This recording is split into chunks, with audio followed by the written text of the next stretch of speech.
onu öğreneceğiz. Geçelim şöyle.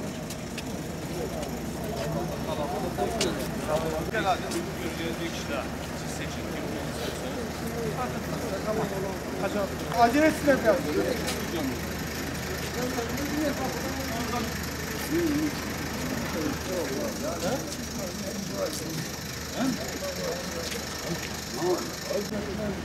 Aynen değil ya.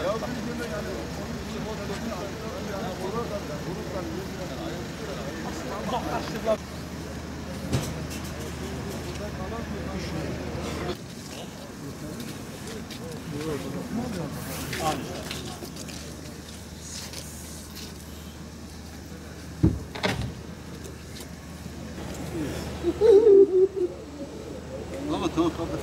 Fırına içeceği ne?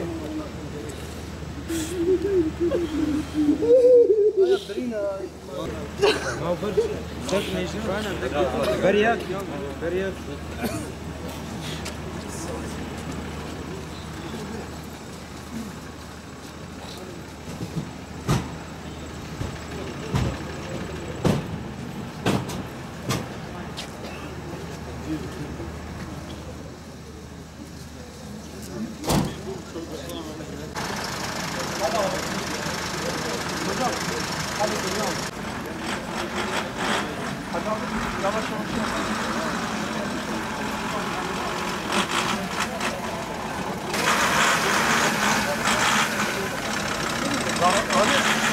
Ramazan abi.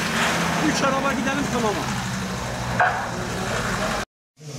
Ve birçok arkadaş grupları bu çocukları birbirlerinden ayırmışlar. Seyretmişler. Efendim?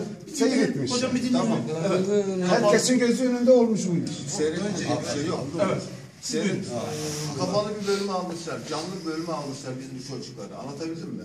Orada liderlerin gözetiminde bunlarla beraber bir yer almışlar. Otobüsler de bir taraftan çağırmışlar. Bir an önce gönderim ama aç bitmesinler denmiş. Öğle yemeklerini ikram etmişler. Çocuklar çantalarını, her şeylerini... Ya boş ver sen abi biz bunu biliyoruz. Evet, Bize cenazenizi gösterin. Siz kendi kendinize kuruyorsanız. Ama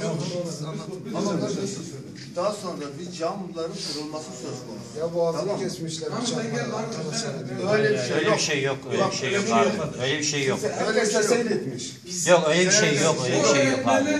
O öğretmenler çıkacak ortaya. Başka hiç kimse çıkmasın.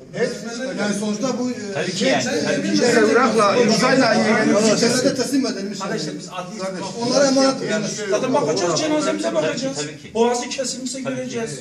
Tabii ki.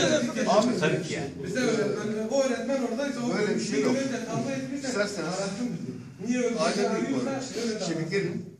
Ben size bir şey anlatayım. Ondan sonra siz istediğiniz gibi anlatın. Ama bana üç kişi bir müsaade edin. Allah rızası. Tamam mı? Allah rızası. herkes